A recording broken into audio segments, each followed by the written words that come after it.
First, I would like to introduce you to some facts about Copenhagen. It is a city with 500,000 inhabitants.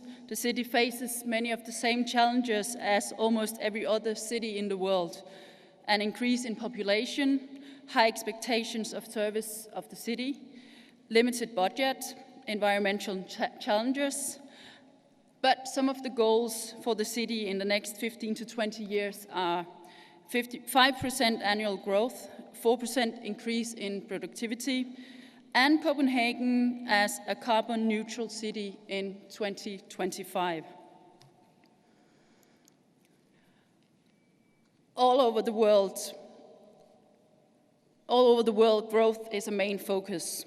But we don't only want economic growth, we also strive for quality of life at the same time. Our perspective is that growth and quality of life are not necessarily opposites, but can be seen as preconditions for each other.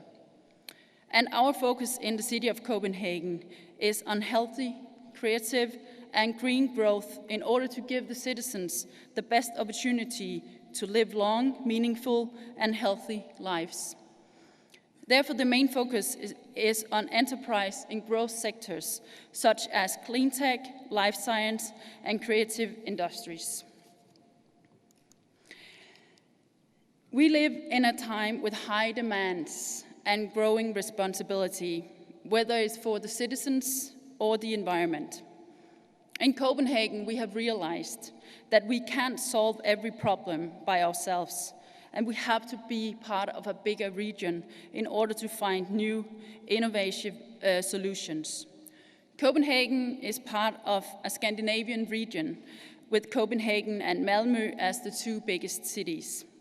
The region will have 4 million inhabitants by 2025. We work closely together, the two cities, in city planning, infrastructure, promotion, and on attracting new business as well as events to the area.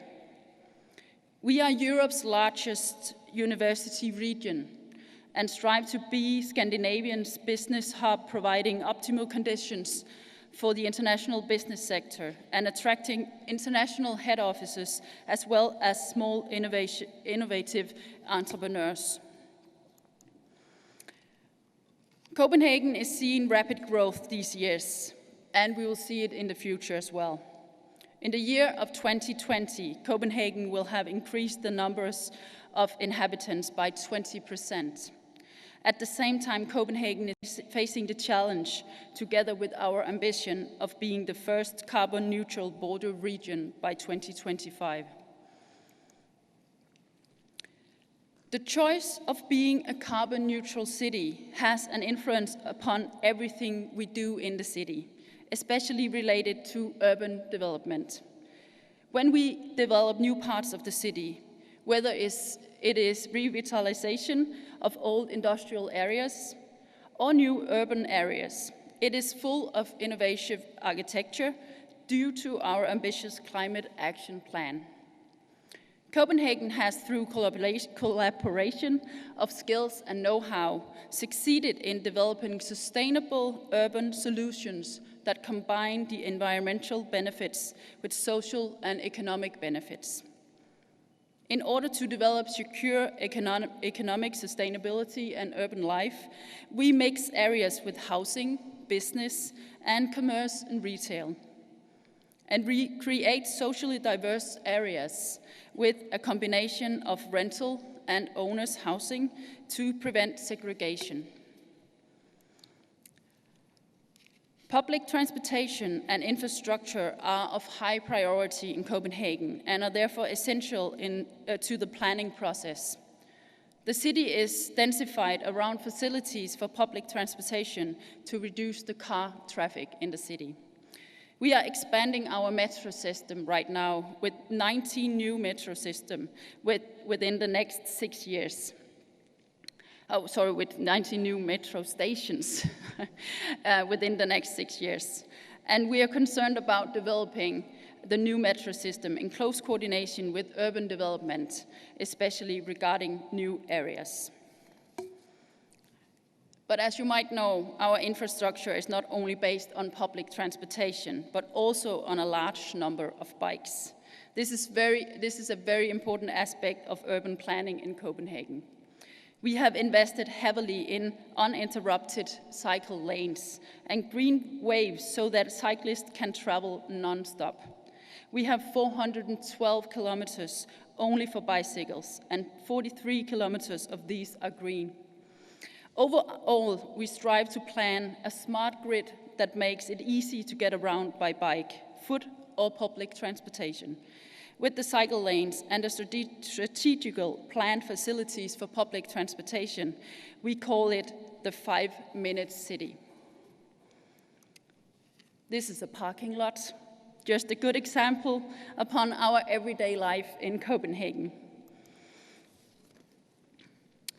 An example of developing new areas with respect for green solution and quality of daily life is the northern part of the Copenhagen harbor, an old industrial harbor. This area will when it finished, accommodate 40,000 residents and 40,000 workplaces.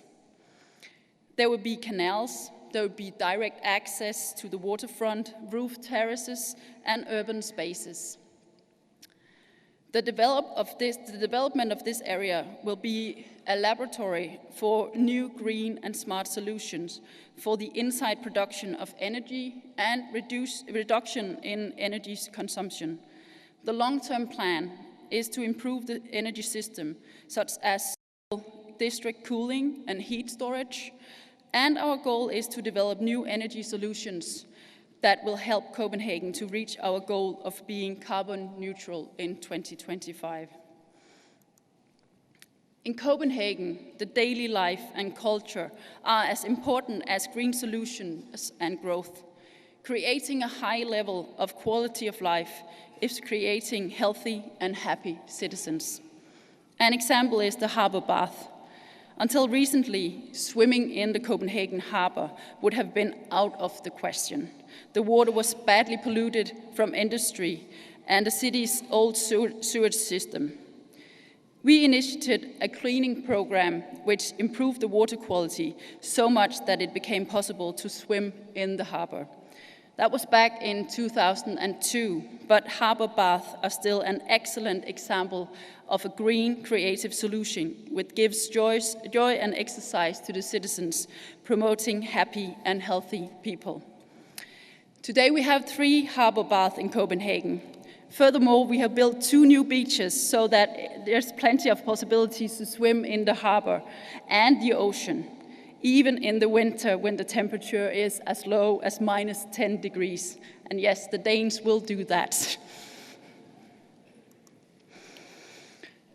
Another example of combining the green cities with the pleasure of the citizens is the urban gardens. In these gardens, the citizens get a chance to grow organic vegetables and flowers.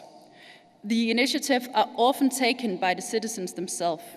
In one part of the city, the citizens just ask for permission to use empty construction sites or other empty spaces for urban agriculture, and they move their garden to different places every year. The initiative became so popular that it's permanent today, offering city dwellers a chance of being part of nature.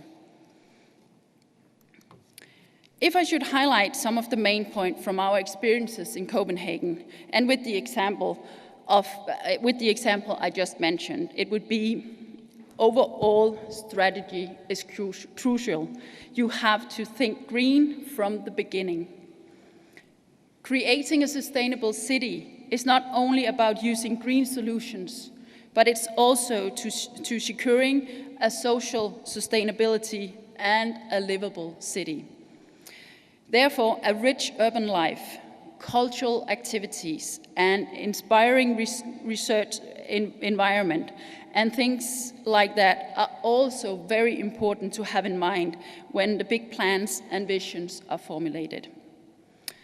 And last but not least, cooperation across borders benefits everyone. We need to inspire each other in order to be more innovative. Thank you for your time and your attention.